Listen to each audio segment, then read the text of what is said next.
Hey, how's it going? My name's Nat. Welcome to Newsbreak. Is your dog attacking the postman? Is this Australia's muddiest race? And a cycling cat. And if you're new here, why not hit subscribe? Ding! Australia Post has called on dog owners to better control their pooches. It says there's been a huge increase in the amount of posties being attacked by dogs, and something needs to change. Here's Michelle.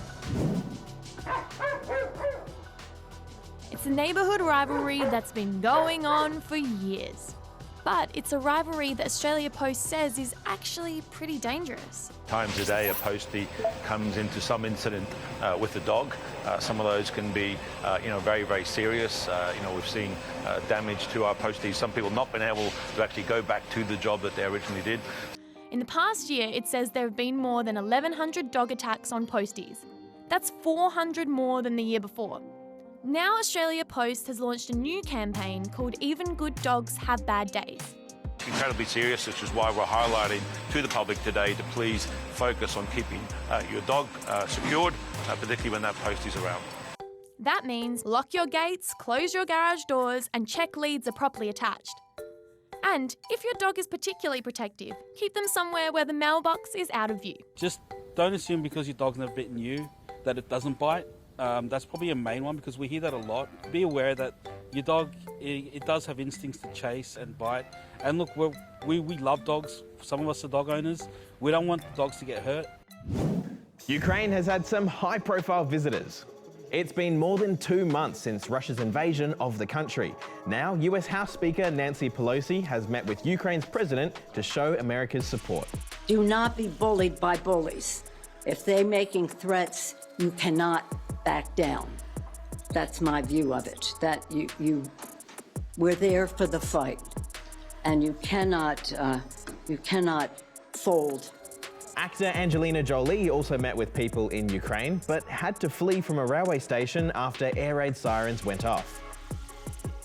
She's working with the United Nations Refugee Agency and has spent some time with kids and volunteers. It's known as Australia's muddiest endurance dirt and quad bike race, and it's so hard it's a challenge just to finish it. I'm of course talking about Kamfari, held every year in the NT, and Amal checked it out. It's muddy, it's dirty, it's tricky, it's Darwin's annual Kamfari endurance race. It's famous for being quite the mud bath. Really muddy, lots of mud everywhere. Really proud of myself. I wanted to at least do a lap, and that's what I did. Well, it's got interesting bits in it, hasn't it? Go boys, I'll see you at the same place next lap. Usually the track's 12 kilometres long, and while it's a bit shorter this year, it's still a big challenge for all of the event's 33 competitors. All the right stuff. It's got mud, it's got grass, hills. And the fans love it. Yeah, it's pretty good. There's been lots of crashes on the quads and motorbikes. After about 4 hours of mud and more mud, we finally had a winner. Chris Warwick took home his third Kamfari win on the bike.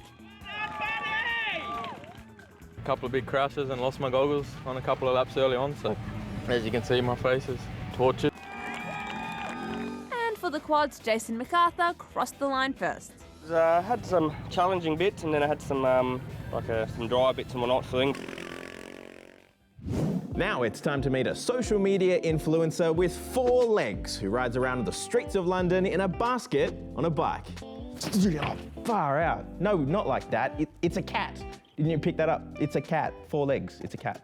This is Sigrid and her owner, Travis. Travis is the brains behind the operation, but Sigrid gets all the attention. Together, they've almost racked up 250,000 followers on TikTok. I trained her right from the start to do walks, so right when I got her home, I had the harness on her and we were practicing, and so I took her on a lot of adventures. But while bringing smiles to people around the world is priority number 1, for Travis, it's also about promoting cycling. I like to show that cycling is really for everyone. So it's not always the guys out there doing laps in Lycra. It's a guy out here with a cat, and his families and kids and stuff like that. Like any good influencer, Sigrid has been approached with many brand deals, everything from cat food to toys to gadgets.